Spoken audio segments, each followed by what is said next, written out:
Pensacola.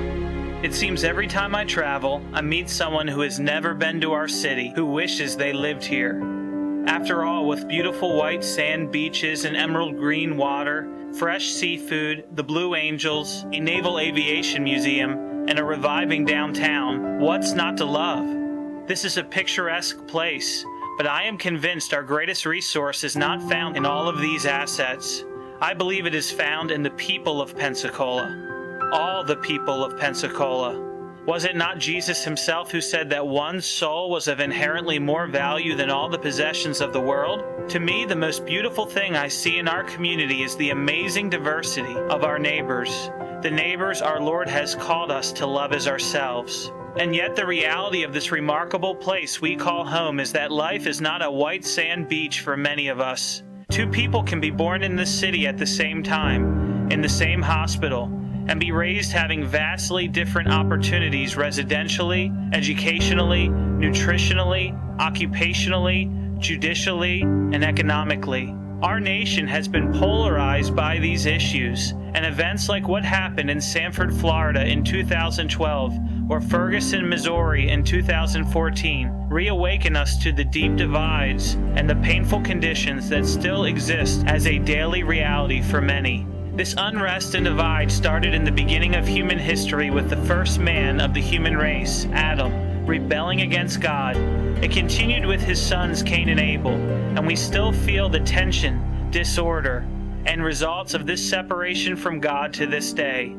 In our city, oftentimes it is not so much what side of the track you were born on, as it is simply the color of your skin. Color is not a bad thing, of course.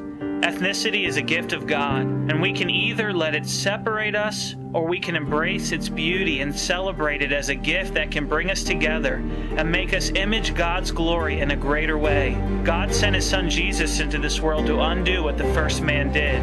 Jesus lived the perfect life we could never live and gave his precious blood for all the peoples of this world. He came to proclaim good news to the poor, liberty to the captives, and the recovering of sight to the blind, to set at liberty those who are oppressed. This amazing love of God expressed through his Son was not just for one ethnicity, but for all the peoples of our city. So I want to invite you to a discussion, prayerfully the first of many that will take place in the Pensacola faith community, as we seek to be able to speak honestly about the pain, expose our prejudices, listen to and let our guard down, not making it us versus them, instead one people seeking the peace of the city. We are not naive enough to think we can settle these issues in one night or in even many meetings, but we are a people of faith and hope and love, and we serve a God who continues to change the world, and he has called us to be a part of this mission. I am so thankful for the great group of friends God has brought together to lead this discussion. Tyler Burns from the Antidote television show and New Dimensions Christian Center, Pastor Tim Coleman from Point Baptist Church, Dr. Bob Greene from Influence Pensacola, Pastor Frederick L. Henderson from the Waterfront Rescue Mission and Trinity Missionary Baptist Church, and Pastor Lonnie D. Wesley of the Greater Little Rock Baptist Church. We all together believe, as Dr. Martin Luther King Jr. said, darkness cannot drive out darkness. Only light can do that. Hate cannot drive out hate. Only love can do that.